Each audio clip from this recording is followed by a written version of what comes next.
Today I'm making watercolor paint from Chrysocolla. A stunning blue-green gemstone that I sourced from a local crystal shop. I know stores often have leftovers, the small pieces and fragments that don't sell and end up going to waste. These pieces are one of those. For a while, I wanted to experiment with Chrysocolla because it offers a color that's incredibly rare to find in clay soil or dirt. I'm talking about this beautiful, ethereal turquoise blue. Let's begin the process.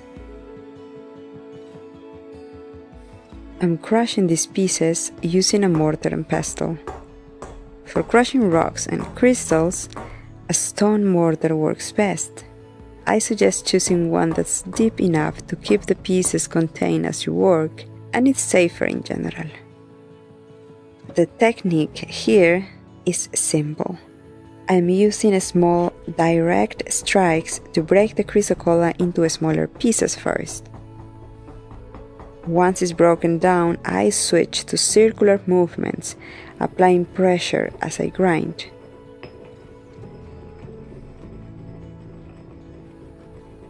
Chrysocolla is actually a hydrous copper silicate, which is why it carries these rich blue and green tones.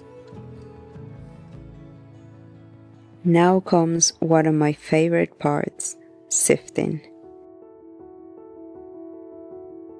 I am using a very fine cotton cloth to separate the superfine particles from the coarser ones. This dry sifting method gives me control over the particle size, which directly affects how the paint will behave later. The finer the particles, the smoother the paint will be. No grittiness, just pure color that dilutes perfectly with water. Chrysocolla is created when water carrying copper flows through underground rocks over an incredibly long time, millions of years. That copper changes the mineral it touches, creating this vibrant turquoise color. I prefer to sift in small batches and take the coarser pieces back into the mortar for another round. Nothing is wasted.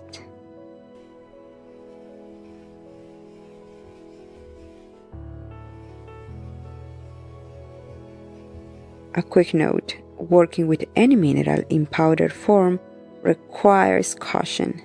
I always work in a well-ventilated space and avoid creating dust clouds. Always research your materials first. Some minerals can be genuinely dangerous to work with. In that case, I recommend using a face mask. Look at this. This is pure Chrysocolla, powder earth, ancient copper transformed over millions of years, now ready to become paint. It certainly carries the energy of the water element, slow, deep, patient, moving through the hidden corners of the earth to create something this beautiful. To turn this pigment into watercolor, I am mixing it with a gum arabic binder. Gum arabic is a natural tree resin that acts as the medium, allowing the pigment to suspend in water and adhere to paper. If you want to learn how to make this binder from scratch, I have a full tutorial on my channel. I will link it in the description.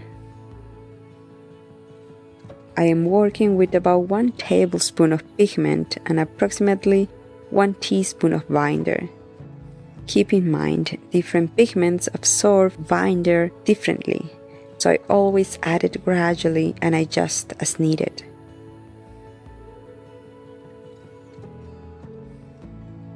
I am adding the binder slowly, folding it into the pigment with a palette knife.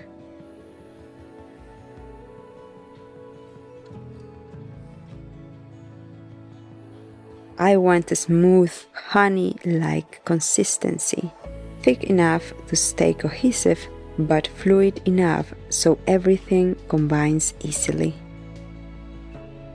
You can see how the pigment comes alive when it meets the binder. The color deepens, becomes more cohesive. This is where powder becomes paint.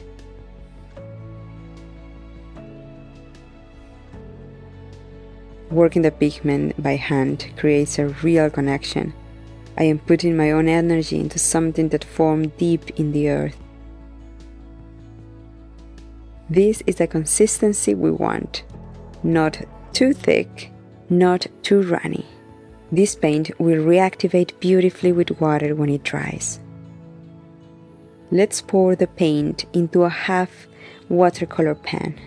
Make sure the paint is filling all the space and not leaving any air bubbles.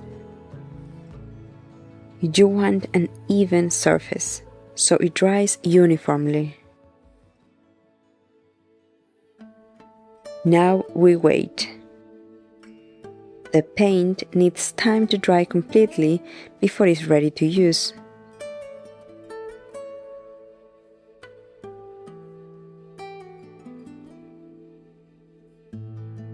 Let's see how it performs on the paper.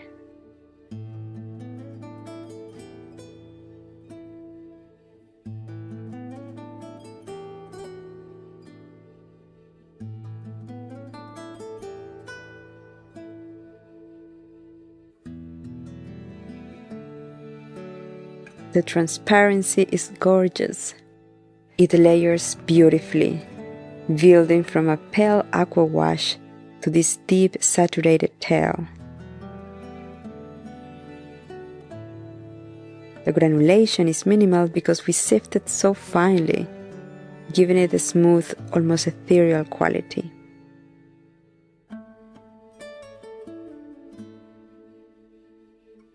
This small half pan, it will last me months, around 6 depending on how often I paint.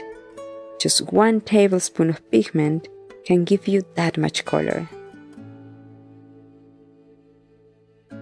If you want to learn the full recipe for making your own watercolor binder and paint from scratch, I have a detailed tutorial that I link in the description below.